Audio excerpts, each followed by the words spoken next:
आबादी के लिहाज से इंडिया की सबसे बड़ी रियासत उत्तर प्रदेश में इस वक्त बीजेपी की हुकूमत है और अगले हफ्ते से स्टेट इलेक्शंस होने वाले हैं। लोग कहते हैं कि जिस हिंदू राष्ट्र का क़याम बीजेपी पूरे मुल्क में करना चाहती है, उसकी झलक अब उत्तर प्रदेश में नजर आने लगी है।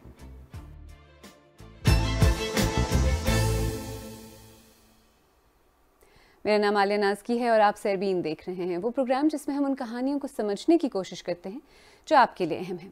अगर रियासत में हिंदुओं और मुसलमानों के दरमियान डिवीजन, तफरीक वाकई इतनी बढ़ गई है, तो यूपी के मुसलमान इस वक्त किस हाल में हैं?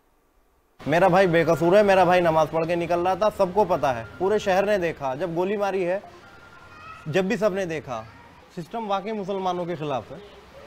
और देखिए, गुंडे कभी नहीं मरते, सत्ता के लोग ही गुंडे हैं यूपी के अंदर। आपको जरा पीछे लेकर चलते हैं। आपको 2019 के शहरियत के मुतनाज़ कानून के खिलाफ होने वाले प्रोटेस्ट याद हैं?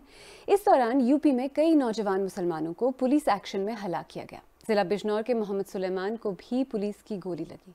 उनके भाई कहते हैं कि वो मासूम थे। मेरा भाई शरीफ था। 24 या 27 लोगों के करीब यहाँ मरे हैं CANRC में, CANRC के वायलेंस में, समझे? उस वायलेंस में जितने भी लोग मरे हैं, एक भी लड़का, कोई 20 साल का, कोई 21 साल का, कोई 22 साल का, जिनके घरों की स्थिति भी ऐसी है कि खाने को भी देखना पड़ता उन लोगों को, समझे? तो क्या वो लोग गुंडे होंगे, क्रिमिनल होंगे?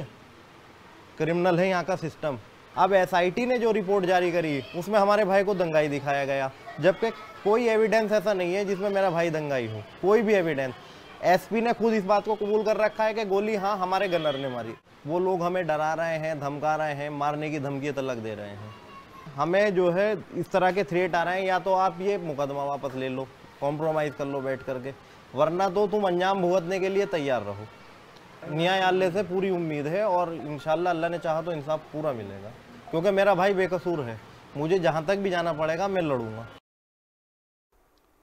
बीजेपी तरक्की और खुशहाली का नारा लगाकर हुकूमत में आई थी, लेकिन बहुत जल्द मजहब की बुनियाद पर तफरीक ही यूपी की सियासत का महवर बनकर रह गई।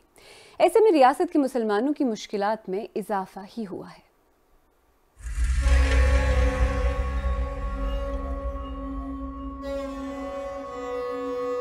हुक्मरान बीजेपी ने उत्तर प्रदेश के असम्बली इंतखाबात की मुहिम का आगाज तरक्की, खुशहाली और उत्तर प्रदेश को एक बेहतरीन रियासत में तब्दील करने के वादे के साथ किया था।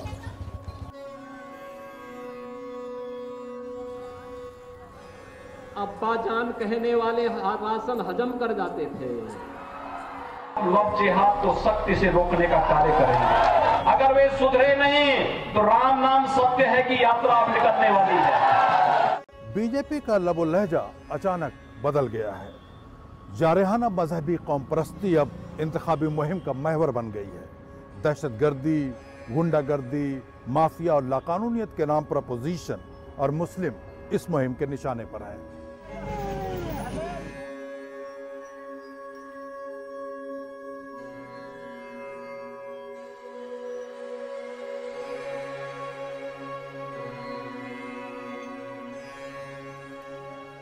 मुसलमान जो पहले ही इकॉनमी और सियासत के हाशिए पे थे, अब इस वक्त और बेबसी महसूस कर रहे हैं।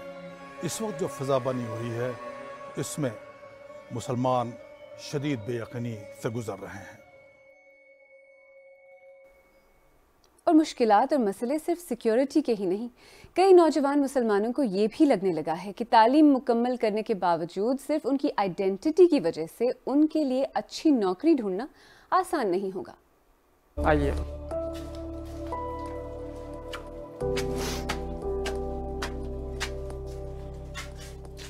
मेरा नाम अहमद वकार है। मैंने जामिया मिल्लिया इस्लामिया से MSc कर रखी है और मैं आजमगढ़ के संजरपुर गांव से हूँ। यहाँ पर जॉब नहीं है। हमारा जो डिस्ट्रिक्ट है वो थोड़ा सा बहुत अंडर डेवलप्ड है। अंडर डेवलप्ड होने की वजह से हमें जो है यहाँ पे तो अपॉर्चुनिटीज़ किसी के लिए नहीं है। मेट्रो सिटीज़ में जाना पड़ता है, चाहे दिल्ली हो गया, बेंगलोर हो गया। उत्तर प्रदेश या फिर पूरे देश में जो भी हिंदी हार्टलैंड जिसे बोलते हैं, या फिर साउथ में कर्नाटका हो गया, अभी जिस तरह का माहौल चल रहा है, जिस तरह का आप सोशल मीडिया से लोगों के दिमाग पे एक इमेज जा रही है कि बहुत मुस्लिम्स जो होते हैं बहुत एविल कैरेक्टर होते हैं, बहुत बुरी चीज़ होती है जहाँ भी रहेंगे। और ये चीज़ सिर्फ अनएजुकेटेड तक नहीं लिमिटेड है, ये पढ़े लिखे भी लोगों तक ही आप मेट्रो सिटीज़ में जाइए तो वहाँ भी आपको घर नहीं मिलेगा, तो वो लोग तो पढ़े लिखे, तो लोग हमसे डिस्टेंस बनाना चाह रहे हैं, लोग दूरी बनाना चाह रहे हैं। तो और ये बात तो मैं 100% श्योरिटी के साथ कह सकता हूँ, जॉब में इसका फ़र्क तो पड़ेगा ही पड़ेगा। लेकिन क्या बीजेपी की हुकूमत से पहले हालात बहुत ज़्यादा मुख्तलिफ थे? और आफ्टर ऑल यूपी एक बहुत बड़े मुल्क की सिर्फ एक रियासत है। इंडिया की ओवरऑल सियासत में ये कितनी अहम है? मेरी पैदाइश भी इसी स्टेट की है, लेकिन इस स्टेट को पहचानना मुश्किल हो गया है। पिछले 5 साल में जिस तरह से हमने देखा है कि न सिर्फ कि पॉलिटिकल पोलराइजेशन हुआ है, बल्कि सोशल पोलराइजेशन देखने को मिल रहा है। मतलब एक living experience of a Hindu राष्ट्र, बिल्कुल एक अपार्थाई जैसे हालात हो रहे हैं। मेरा मानना यह है कि 1992 में भी उत्तर प्रदेश में इतने ख़राब हालात नहीं थे, सामाजिक एतबार से इतना ज़्यादा पोलराइजेशन उस वक्त में भी नहीं था जितना अब देखने को मिल रहा है, जब हुकूमत ने बाकायदा यानी हुकूमत में बैठे हुए एंटी मुस्लिम पॉलिटिक्स को एक तरह से अपनी पॉलिसी के तौर पर पेश किया। तो मैं समझती हूँ कि अगर उत्तर प्रदेश में इतना ख़राब परफॉर्मेंस के बावजूद भी अगर बीजेपी की हुकूमत बनती है तो ये एक तरह से अप्रूवल होगा एक तरह के हिंदू राष्ट्र का, क्योंकि तमाम तरह की नाकामियों के बावजूद भी अगर उसी पार्टी को दोबारा हम पावर में लेकर आ रहे हैं तो इसका मतलब यह है कि बाकी कुछ और मायने नहीं रखता है। तो इंडिया में हेट क्राइम्स के बारे में डेटा क्या कहता है? उत्तर प्रदेश की आबादी 220 मिलियन है, जिसमें से 20% मुसलमान हैं। 2019 की एमनेस्टी इंटरनेशनल की रिपोर्ट के मुताबिक उत्तर प्रदेश हेट क्राइम या नफरत पर मबनी जराइम के हवाले से इंडिया में पहले नंबर पर है और मुल्क भर में रिकॉर्ड किए गए इन हेट क्राइम्स में से 59% केसेस में विक्टिम मुसलमान हैं। ऐसे में आम मुसलमान इन इंतखाबात और मुस्तकबिल के बारे में क्या सोचते हैं? सपोज कीजिए पॉलिटिक्स में किसी की सोच है कि हाँ भाई हमें इसी तरह से हिंदू मुस्लिम करानी है, तो सर फ्यूचर बर्बाद है। मुद्दा जो है विकास पर नहीं है और रोज़गार पर नहीं है, सड़कों पर नहीं है और एजुकेशन पर नहीं है, मुद्दा सिर्फ हिंदू मुस्लिम पर है। फिलहाल तो प्रेजेंट हमारा सही नहीं है, तो मुस्तकबिल से कोई उम्मीद नहीं रख रहे हैं। सिर्फ और सिर्फ राजनीतिक जो है इस वक्त दहशतगर्दी की और राजनीति जो है नफरत की, हिंदू मुस्लिम को आपस में बांटने की, मंदिर मस्जिद का मुद्दा उठाने की और मथुरा काशी और कश्मीर पाकिस्तान हिंदुस्तान इसके अलावा कोई उत्तर प्रदेश में कुछ नहीं है। लेकिन हुकूमत कहती है कि वो सब के लिए काम कर रही है और इसमें मुसलमान और उनके बच्चे भी शामिल हैं। इस सरकार ने सबके लिए काम किया है, सरकार ने सबको साथ लेकर चली है। जिन पार्टियों को मुसलमान थोक के भाव में अपना रहमा मानकर वोट देता है, वो उतनी बड़ी तादाद में मुसलमानों को सदन में नहीं भेजते हैं। भारतीय जनता पार्टी लगातार एक सबके साथ के साथ, सबके विश्वास के साथ आगे बढ़ी। पढ़ेंगे बच्चे तभी आगे बढ़ेंगे। लगभग इन 7 सालों के अंदर 5.5 करोड़ मुस्लिम बच्चों को स्कॉलरशिप अल्पसंख्यक को दी गई, जबकि पिछले 70 सालों में भी लगभग 5 करोड़ बच्चों को स्कॉलरशिप नहीं दी गई। खैर, वैसे इंडियन मुसलमानों को तो भारतीय जनता पार्टी की तरफ से भी इंतखाबात में कम ही टिकट मिलते हैं। सवाल शायद ये है कि क्या इंडियन सियासत में मुसलमानों का वोट इररेलेवेंट हो चुका है? मुस्लिम समाज की जो पॉलिटिकल हिस्सेदारी है उसके कम होने की सबसे बड़ी वजह है राइट विंग पॉलिटिक्स का राइज होना। और जब जब यूपी के राजनीति में राइट विंग पॉलिटिक्स इम्पैक्टफुल हुई है, वो मुस्लिम समाज की हिस्सेदारी कम हुई है और उसकी वजह से जो अपोजिशन पार्टी है वो भी अब मुस्लिम कैंडिडेट देने में डर रहे हैं। मुस्लिम समाज के जो इशूज हैं उन पर बोलने में हिचक रहे हैं।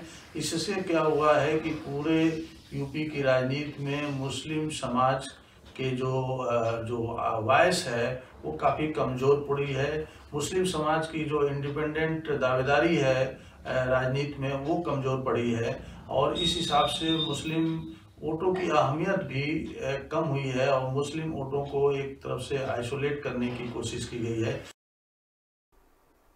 इंडिया में अक्सर कहा जाता है कि दिल्ली तक का रास्ता उत्तर प्रदेश से होते हुए जाता है।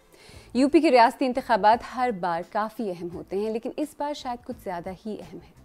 बीजेपी वैसे तो मुल्क के हर मजहब और फ़िक़े के अवाम को साथ लेकर चलने की बात करती है, लेकिन उत्तर प्रदेश में ज़मीनी हक़ाइक़ इससे काफ़ी मुख्तलिफ है।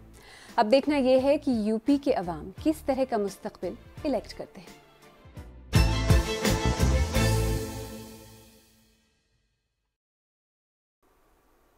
अगर आपको हमारा प्रोग्राम पसंद आया तो हमारे YouTube चैनल को सब्सक्राइब करें, बेल आइकॉन पर क्लिक करें और प्रोग्राम का लिंक अपने दोस्तों के साथ शेयर करें। और आप सहरबीन की पुरानी किस्तें देखना चाहें तो यहाँ क्लिक करके भी देख सकते हैं।